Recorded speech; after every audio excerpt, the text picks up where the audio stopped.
혹시 기억하시나요? 2024년 8월의 어느 월요일 아침을 말입니다. 그날 단 하루 만에 코스피는 8% 넘게 무너졌습니다. 사이드카가 걸리고 서킷 브레이커까지 발동됐습니다. 수많은 사람들의 주식 계좌가 하루아침에 시퍼렇게 멍들었죠. 그런데 그 거대한 폭락의 반가쇠를 당긴 건 우리나라가 아니었습니다. 바로 옆 나라 일본이었습니다. 그리고 지금 그때와 똑같은 단어가 다시 시장을 떠돌고 있습니다. 일본의 금리 인상. 2026년 6월 일본은 무려 31년 만에 기준금리를 1%로 끌어올렸습니다. 도대체 30년 넘게 꿈쩍도 안 하던 일본 금리가 왜 갑자기 움직이기 시작한 걸까요? 그리고 이 머나먼 도쿄의 결정이 왜 내 계좌까지 흔드는 걸까요? 먼저 한 가지 질문부터 던져보겠습니다. 31년 만에 최고금리가 고작 1%입니다. 이게 말이 되나요? 우리에게 1% 금리는 초저금리지만 일본에게 1%는 거의 30년 만에 보는 까마득한 고지입니다.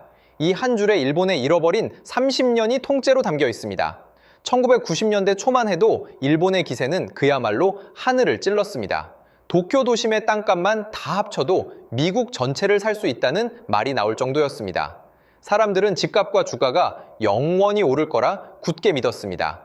하지만 인류 역사에 손꼽히는 그 거대한 거품은 한순간에 터지고 말았습니다. 영원할 것 같던 믿음이 무너지는 순간 모든 것이 뒤집혔습니다. 한때 세계 1위를 다투던 일본 기업들의 주가는 반의 반 토막이 났습니다. 평생 모은 돈을 부동산에 묻었던 가게는 그대로 주저앉았습니다. 부동산과 주식이 동시에 무너졌고 그 후유증은 상상을 초월했습니다. 기업은 빚을 갚느라 투자를 멈췄고 국민은 지갑을 닫았습니다. 물가가 오르기는커녕 끝없이 떨어지는 디플레이션의 늪에 빠진 겁니다. 일본은행은 이 늪에서 나라를 건지기 위해 극단적인 처방을 꺼냈습니다. 금리를 0%까지 내리고 그것도 모자라 마이너스 금리까지 도입했습니다. 돈을 맡기면 오히려 보관료를 내야 하는 기이한 세상이었습니다. 시중에 돈을 미친 듯이 풀어서 어떻게든 경제를 들여한 거죠. 그 비정상적인 저금리가 무려 30년 가까이 이어졌습니다. 그런데 바로 이 지점에서 전 세계 투자자들이 영리한 돈벌이를 떠올립니다. 일본에서 돈을 빌리면 이자가 거의 공짜입니다. 그렇다면 이 싼 엔화를 잔뜩 빌려서 이자가 높은 다른 나라에 투자하면 어떨까요? 빌리는 비용은 0%에 가깝고 굴려서 얻는 수익은 5%가 넘습니다. 가만히 앉아서 그 차이만큼을 먹는 겁니다. 이것이 바로 그 유명한 엔캐리 트레이드입니다. 쉽게 비유하자면 이렇습니다. 이자가 거의 없는 곳에서 물을 잔뜩 길어다가 물값이 비싼 곳에 내다 파는 거대한 물장수를 떠올리시면 됩니다. 물값이 거의 들지 않으니 팔기만 하면 무조건 남는 장사였습니다. 이 물장수들이 일본에서 퍼올린 엔화는 미국의 빅테크 주식으로 또 한국의 반도체 주식으로 전 세계 곳곳으로 흘러 들어갔습니다. 그 규모는 수천조 원에 달했습니다. 지난 30년간 글로벌 증시를 떠받친 거대한 지하수 같은 돈이었던 셈입니다. 우리가 모르는 사이에 내 주식의 주계도 이 일본 돈이 섞여 들어와 있었던 겁니다. 그렇다면 일본은 왜 하필 지금 이 30년 묵은 저금리를 걷어들이기 시작한 걸까요? 범인은 물가입니다. 중동 정세가 다시 불안해지면서 국제 유가가 치솟았습니다. 여기에 너무 싸진 엔화까지 겹쳤습니다. 엔화가 약하니 수입 물가가 폭등했고 일본 국민의 장바구니 물가가 가파르게 뛰었습니다. 일본의 기업 물가 상승률은 6%를 넘어섰고 소비자 물가도 목표치인 2%를 훌쩍 넘겼습니다. 30년간 물가가 안 올라 고민이던 나라가 이제는 물가가 너무 올라 고민하는 처지가 된 겁니다. 그래서 일본은행은 마침내 결단을 내립니다. 2024년 3월 17년 만에 마이너스 금리를 끝냈습니다.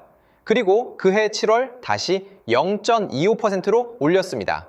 2025년에는 0.5% 그리고 0.75%로 차근차근 높였습니다.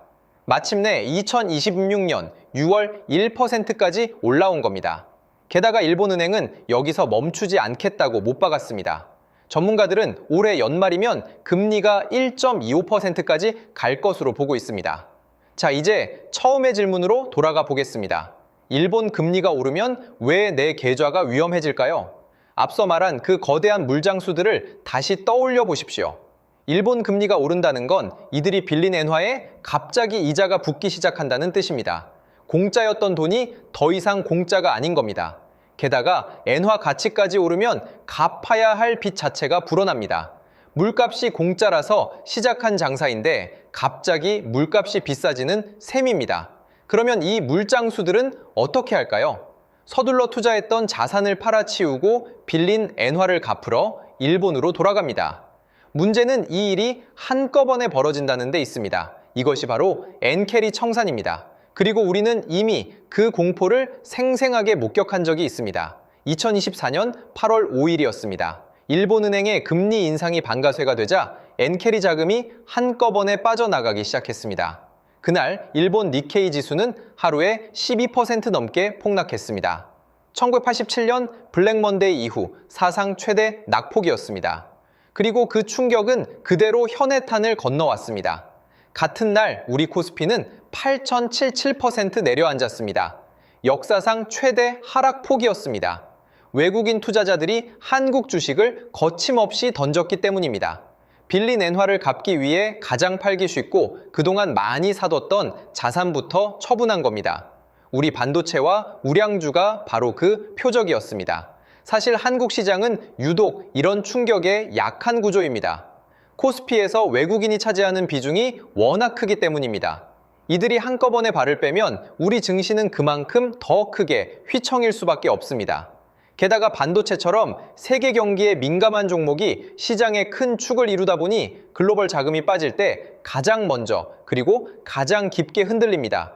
내 계좌가 무너진 진짜 이유가 사실은 도쿄에 있었던 셈입니다. 물론 그때의 폭락은 시간이 지나면서 상당 부분 회복됐습니다. 하지만 그 며칠 사이 공포에 질려 주식을 팔아버린 개인 투자자들은 이어진 반등의 열매를 누리지 못했습니다. 가장 큰 손실은 폭락 그 자체가 아니라 폭락 앞에서 패닉에 빠진 우리 자신의 선택에서 나왔던 겁니다. 역사가 주는 진짜 교훈은 바로 여기에 있습니다. 이쯤 되면 이런 생각이 드실 겁니다. 나는 일본 주식도 없고 엔화를 빌린 적도 없는데 무슨 상관이냐고 말입니다. 하지만 이 흐름은 이미 우리 일상 깊숙이 들어와 있습니다. 실제로 많은 분들이 이렇게 토로합니다.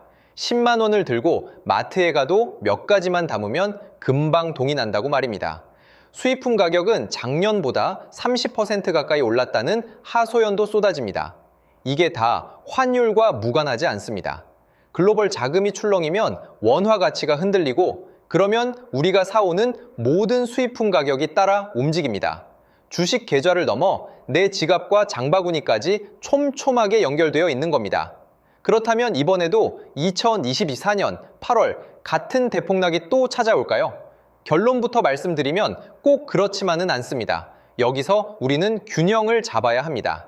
2024년의 충격은 시장이 전혀 예상하지 못한 기습이었습니다. 반면 이번 인상은 일본은행이 몇 달 전부터 친절하게 예고해온 사건입니다. 시장이 미리 대비할 시간이 충분했다는 뜻입니다. 실제로 금리 인상이 발표된 뒤에도 엔화는 160엔대에서 크게 요동치지 않았습니다. 오히려 일본 니케이 지수는 장중 7만 선을 넘으며 사상 최고치를 새로 썼습니다. 국내 증권가에서도 이번 청산 충격은 제한적일 것이라는 분석이 적지 않습니다. 금리가 오르면 오히려 이익을 보는 은행주 같은 업종도 있습니다. 다만 여기서 방심은 금물입니다. 완벽하게 안전한 시나리오란 어디에도 없습니다. 중동 정세가 다시 출렁이거나 미국이 예상보다 강한 긴축 신호를 내놓으면 상황은 언제든 뒤집힐 수 있습니다. 무엇보다 이건 누구 한 사람의 잘못이 아니라 30년에 걸쳐 쌓여온 거대한 구조의 문제입니다. 그래서 우리에게 정말 필요한 건 막연한 공포도 근거 없는 낙관도 아닙니다. 스스로 신호를 읽어내는 눈입니다. 그리고 그 신호는 결국 우리 자신의 문제로 되돌아옵니다. 당장 다음 달입니다. 한국은행도 7월 16일 금융통화위원회를 앞두고 있습니다. 일본이 올리고 유럽이 올리고 미국마저 긴축으로 방향을 틀면 한국만 홀로 버티기는 점점 어려워집니다. 하지만 우리에겐 또 다른 약점이 있습니다. 바로 가계부채와 집값입니다. 금리를 올리면 환율은 잡을 수 있지만 빚에 눌린 가계가 휘청입니다. 반대로 안 올리면 외국인 자금이 빠져나갈 수 있습니다. 한국은행은 지금 그 아슬아슬한 칼날 위에 서 있습니다. 그리고 그 칼날의 결과는 고스란히 우리 몫으로 돌아옵니다. 금리가 오르면 예금이자는 늘지만 대출이자도 함께 무거워집니다. 내가 가진 자산과 빚의 균형에 따라 누군가에게는 기회가, 또 누군가에게는 무거운 부담이 되는 겁니다. 그래서 오늘부터 여러분의 책상 위에 5개의 계기판을 올려두시길 권합니다. 첫째는 원엔 환율입니다. 엔화가 빠르게 강해지면 청산이 시작됐다는 신호입니다. 둘째는 외국인 순매수입니다. 외국인이 며칠 연속 한국 주식을 던지기 시작하면 경계해야 합니다. 셋째는 일본의 추가 금리 인상 여부입니다. 1.25%를 향한 발걸음이 빨라지는지 지켜보십시오. 넷째는 7월 16일 한국은행의 결정입니다. 한국은행이 금리를 올린다면 우리 대출 이자도 함께 움직입니다. 다섯째는 바로 내 계좌의 빚입니다. 빚으로 산 주식이 폭풍 속에서 가장 먼저 위험해집니다. 이 5가지만 꾸준히 챙겨도 여러분은 시장의 비명 속에서 길을 잃지 않을 수 있습니다. 31년 만에 일본 금리 1%, 누군가에게는 그저 흘려보낼 외신 한 줄이겠지만 신호를 읽는 사람에게는 내 자산을 지킬 결정적인 단서입니다. 오늘 그 첫 번째 계기판부터 확인해 보시기 바랍니다. 지금까지 머나먼 도쿄의 금리가 어떻게 내 계좌까지 닿는지 그 길을 추적해 봤습니다. 이 영상이 여러분의 자산을 지키는데 조금이나마 도움이 되셨다면 구독과 알림 설정으로 함께 해주시기 바랍니다. 감사합니다.